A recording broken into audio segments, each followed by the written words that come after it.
This program contains true stories of rescues. All of the 911 calls you will hear are real. Whenever possible, the actual people involved have helped us reconstruct the events as they happened.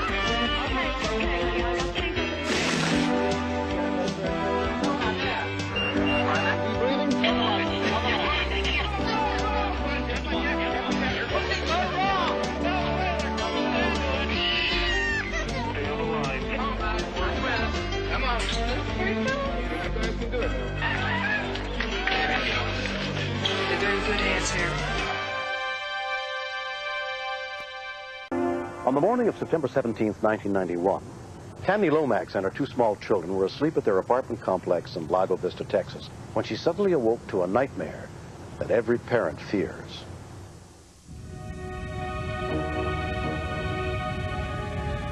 Apparently the mother was asleep in bed with her 3-year-old son. And she awoke to find that the room was full of heavy smoke and heat. Henry, come here. Holly? She had another child in the second bedroom. Holly? The heat was so intense she couldn't get out the door.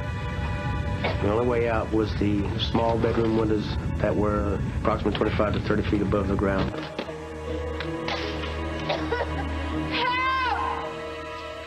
Apartment manager Gussie McBride had just returned home from her morning walk. I was in my office and I heard someone calling for help. I saw Tammy hanging out the window and with smoke coming out, and it like just scared me to death. Can you get to the kid? She was very scared that she wasn't going to get out, and she was really concerned about the little girl because she was in another bedroom. Can you get out? No, don't jump. And she says, I'm going to jump. And I says, no, don't jump. Let me go call in. Hold on, I'm going to go call the fire department. The smoke was really boiling out the window, and it really scared me because I didn't know what I was going to do because I knew it was going to take time for the fire department to get here. Gussie's call for help was relayed to the town's all-volunteer fire department. Lago Vista Fire Department, structure fire, Lago Vista Way and Down Drive. 761 is 10-4, en route. The first volunteers to arrive on the scene were EMT Jean Reno and her partner. I was not prepared for this at all because we thought that it was just going to be a structure fire, and we did not know that people were trapped. The fire department's on its way. We're going to get... It was a long way to jump, and that's why we encouraged her not to try to jump. While the EMTs looked for a ladder, Lago Vista police officer Tony Estes arrived. The lady said she wanted to jump. Don't jump, man, don't jump. I told her, stay, I'll try to get you out the front. I checked the doorknob. It wasn't hot.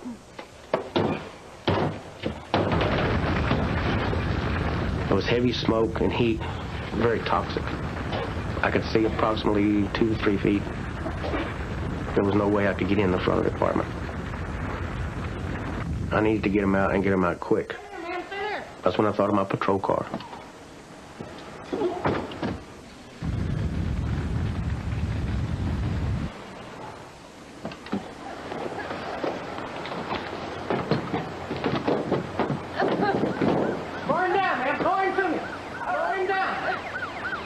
Volunteer firefighter Jim Tully got to the scene almost immediately.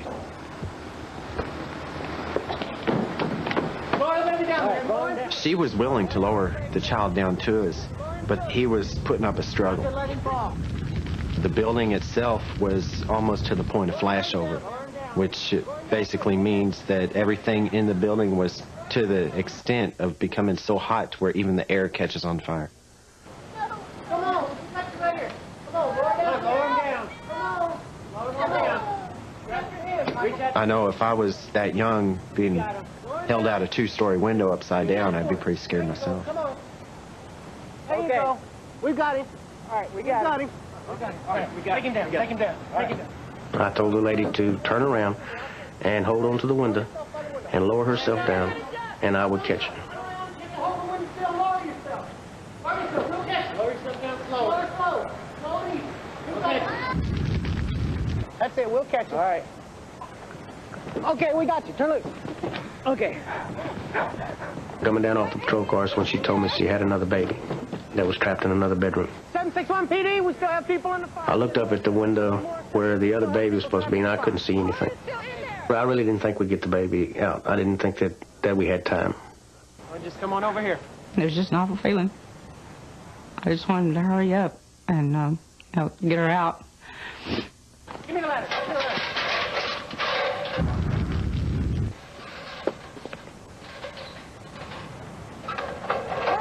It's too short. It's not going to work. It's not going to work. There she is.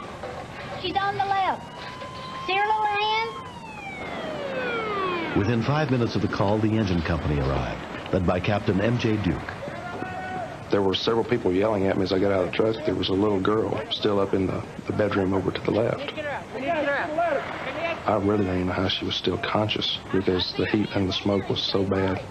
When you have that much smoke in a building where it's starting to come out of the cracks, you know that it's pretty well saturated in there, even down to floor level.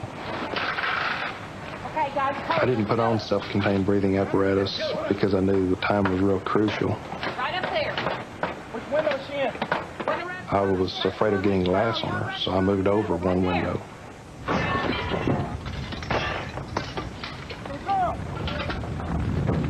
When I heard the thump, it sounded like something falling off the couch. My heart about dropped because I was afraid that she might have fallen and might not be able to get back up. And I knew there was no way that I could reach her from where I was had she fallen off the couch. See her? I can't see her anywhere. Here, little girl. Come over to me. All I could do was stand there and wait for him to get Holly out. I actually thought, she's not going to make it. We're over here together and we're going to get out and she's not going to get out. It was... I didn't even want to think about it. Keep trying, MJ. Foam rubber, when it burns, puts out cyanide gas. I know every time I put my head in the window and started calling for her, when I came back out, I was coughing and choking. It was really thick. Gotta be right in there. All of a sudden, she stood up there in front of me. I got her. Come on. It's okay. She didn't even look like a real child. She looked almost like a baby doll that had a lot of soot on it. It's okay. It's okay. You're Once I got her down below off the ladder, she stopped breathing. When I first was handed the child, she was in very bad shape. She was lifeless. I was just struck by how hot her body was. Hey, Lydia, wake up, babe. Holly. Holly. Her eyes were closed. She was limp. She wouldn't wake up. I didn't know if she was alive or dead. Wake up, babe. Come on. I was just numb. I was just standing there numb. I was doing a lot of praying. Holly, wake up, wake up. Wake up, Holly. Come on, Holly. Okay, come on, Holly. Within, I would say, 5 minutes, she did open her eyes. It was an incredible feeling to know that the baby was really breathing. We felt pretty confident that she was going to make it.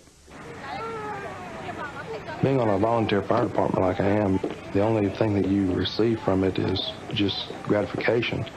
I always said if I could ever just save one life, it would make it all worth it, and it truly does. When I pulled her out, I couldn't have felt any better if I'd been handed $1 million.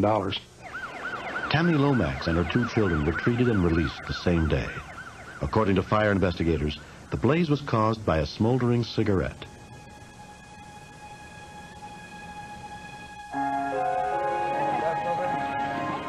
Two months later, the Lomax family has begun to put the painful memories behind them. I didn't know what I would have done if I'd lost Holly. If it wasn't for the fire department and the volunteers and the policemen and everybody, I don't think we would have made it out. They really worked hard and fast. And I'm just grateful to all of them. Her husband, Mike, is also grateful. When I see my kids today, I look and just see how lucky I am. Because, I could not have them out in the yard watching them play. I thank God that they're safe and they're still here. Something good did come from this. The volunteer fireman, Jim Tully, that helped the policeman rescue us, we're real good friends with now, him, his wife, and his little girl. We see each other just about every day. The most important lesson to be learned here is be careful with cigarette smoking, because anything can happen. If there had been a smoke detector in this building, they probably could have gotten out before it turned into a life-threatening situation. I think it's really important to have smoke detectors in your house, apartment, condo, whatever you live in, because it could save your life. When I see my kids today, I just thank God they're my life. I think we're a really lucky family. Really lucky.